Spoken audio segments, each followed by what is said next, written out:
this is a project that I have already created in Southern Colorado, and I've already selected the climate data for this project, the historical climate data, and kept default settings as they are. And I'm into the build scenarios component where I'm going to build some scenarios to assess the impact of future climate scenarios on stormwater control measure performance. So I'm going to just start here by first creating a scenario that is going to be hot, dry.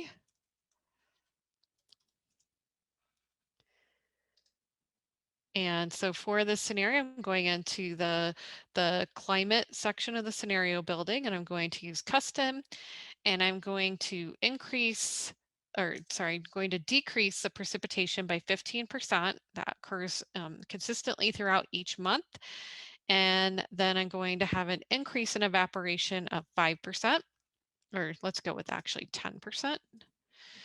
Okay, and I'm going to just save that and go back here. So I have a scenario that just takes our baseline and adds hot, dry conditions. So what it's doing is making conditions more hot and dry from the historical weather data. And then what I would like to do is add some scenarios where we look at, okay, we're going to add some extended detention basins, and then we're going to look at how those perform in a future hot, dry scenario of future climate. So I'm going to go ahead and create the technology selection, which is going to be detention. And I will go into technologies for this one and add detention basins. And have some selections here. I'm going to leave this at medium. I'm going to insert a seepage rate of 2 inches per hour here. And this is Southern California, so I'm going to assume that we do need to include an irrigation system, and that the irrigation season will be 9 months.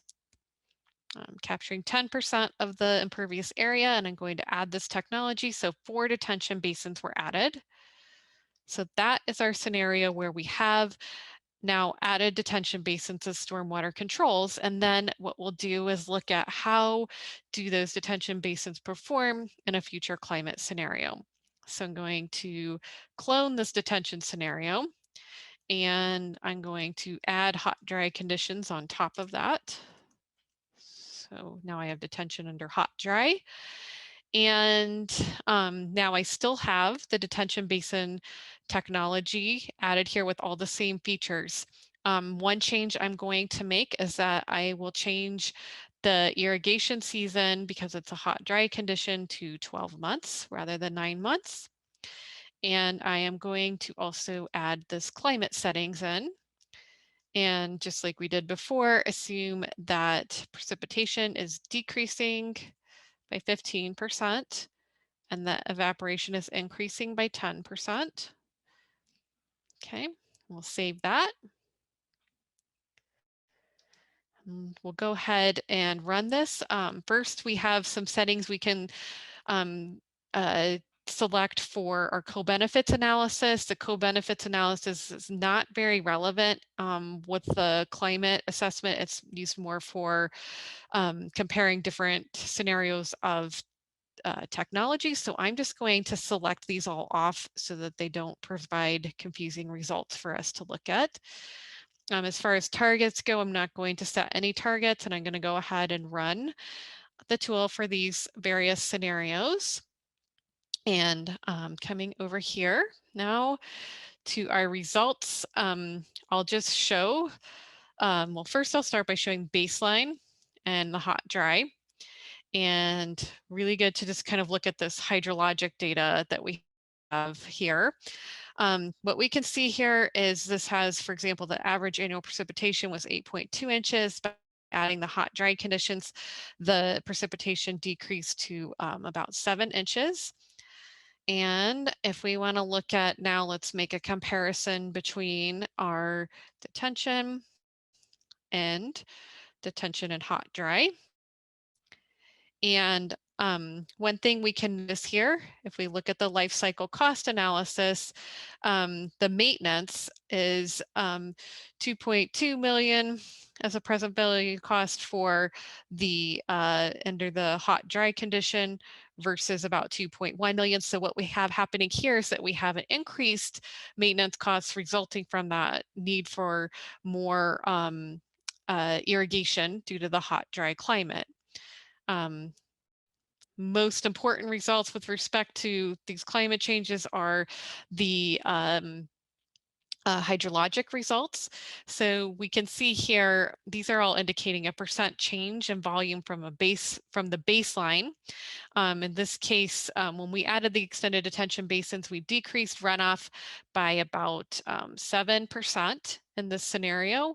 We actually see even further decreased runoff with this hot, dry climate. And the reason for that is because we have much lower precipitation than the baseline weather conditions. So kind of what we see here is that we now have an over design of our extended detention basins in terms of their um, um, there's less runoff than there would have been in the projected or the current using current climate data.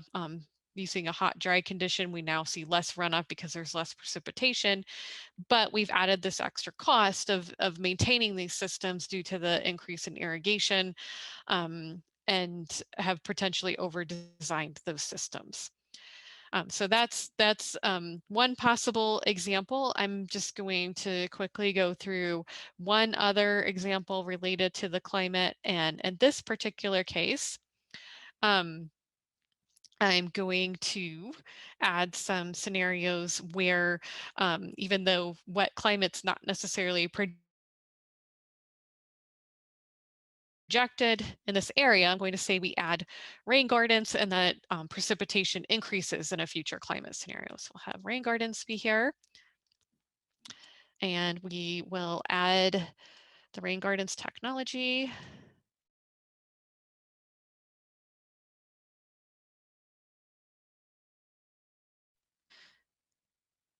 And includes irrigation system. We'll add the rain gardens, and we've now added 21 rain gardens into this area. So I will save that.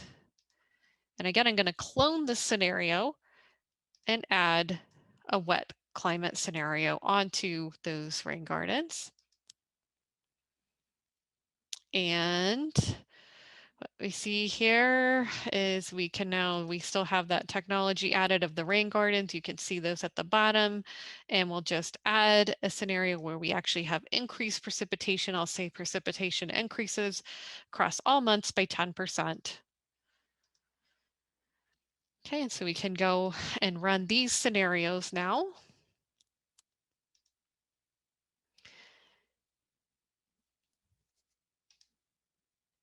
Okay, so if we want to look now at rain gardens and rain gardens in the wet climate, again, always informative with these to look at the hydrologic data. So again, we had an increase now from average annual precipitation of 8.2 inches, now up to 9 inches of annual rainfall. And cost is not different in this case. We've added this technology and now it's just become more wet. So we see the same cost.